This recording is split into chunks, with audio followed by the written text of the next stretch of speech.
Break के बाद आपका फिर से स्वागत। अब हम पढ़ने जा रहे हैं स्वदेशी की अवधारणा।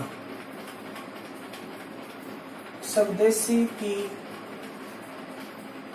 अवधारणा गुरुजी, स्वदेशी की चीज है।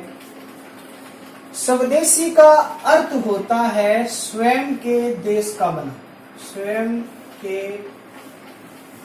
देश का बना, ये इसका अर्थ होता है। अब मैं ये कहने जा रहा हूं कि हमें सब जो देश की जो बनी वस्तु है उसका उपयोग करना चाहिए। गुरुजी, अभी तो थेनियों का वैश्वीकरण, बहुराष्ट्र कंपनियां फायदों जी तकनीकी भी आ गए। अब देखो, जब ये जो हमारी देसी कंपनियां थी, भारत की जो कंपनियां थी, कंपनी उनका दिवालिया निकल गया। मुझे क्या दिवालिया क्यों कर गया? भारत की जो कंपनियां हैं उसके पास अच्छी तकनीकी नहीं थी। तकनीकी का मतलब होता है किसी कार्य को सरल करने का तरीका मात्र,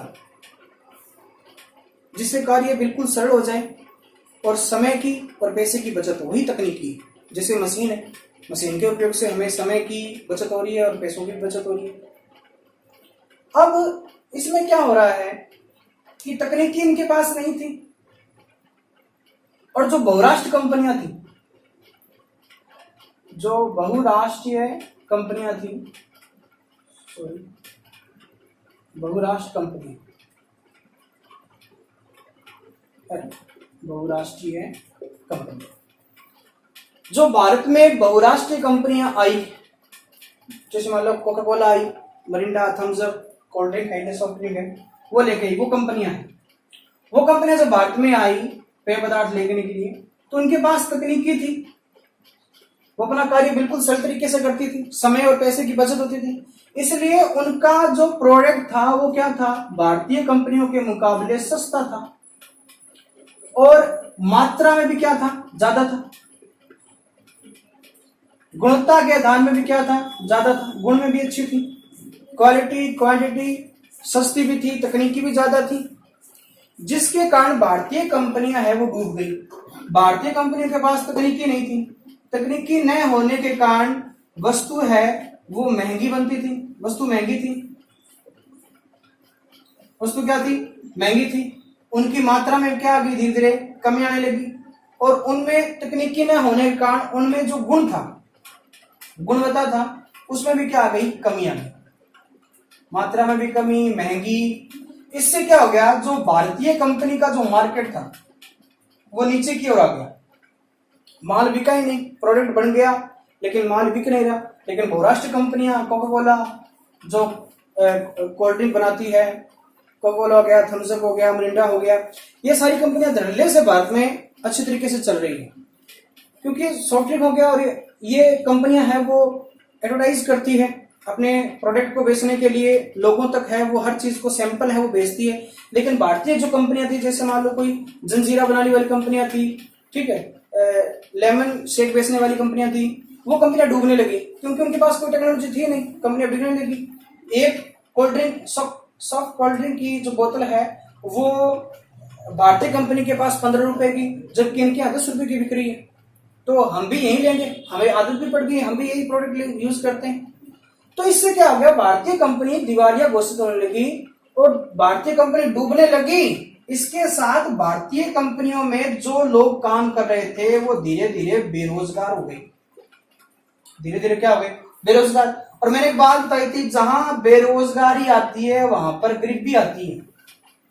तो मतलब भारतीय अर्थव्यवस्था अब बेरोजगारी और गरीबी की ओर चलने लगी, और इन कंपनियों के प्रोडक्ट यूज करने से जो भारत का पैसा था वो विदेशों में जाने लगा। मतलब हमारे यहाँ विदेशी डॉलर की क्या होगी, फिर से कमी होने लगी। मतलब हमने किया था उदारीकरण, अर्थात बहुराष्ट्र कंपनियों को इसलिए बुलाया था ताकि हमारे देश में तकनीकी आ सके। लेकिन ये तकनीकी तो लेके आई, लेकिन ये तकनीकी है वैसी तकनीकी लेके नहीं आई जो तकनीकी इनके पास थी। मतलब फिर से वही British company, east India company है, वो धीरे धीरे वही स्थापना होने लगी। इससे जो भारत के जो महान विद्वान थे उन्होंने चिंता जनाई कि भाई अगर इस प्रकार बहुराष्ट्र कंपनियां भारत में आ रही है, आज हजारों में विदेशी कंपनियां भारत में हैं, जिससे देश की अर्थव्यवस्था तो सुदृढ़ हो रही है, लेकिन जो देशी कंपनियां हैं उनको बहुत ज्यादा नुकसान हो रहा है। तो इन कंपनियों को फिर से शुरू करने के लिए एक स्वदेशी की अवधारणा दी गई।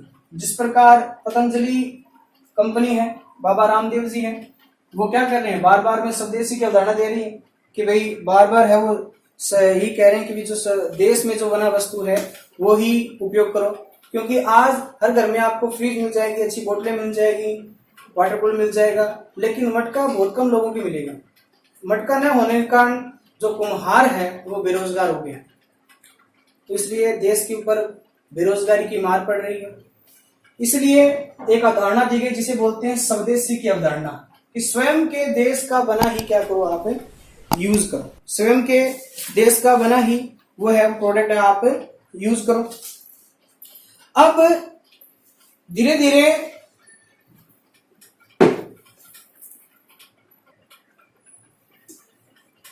इसके बाद हम पढ़ रहे हैं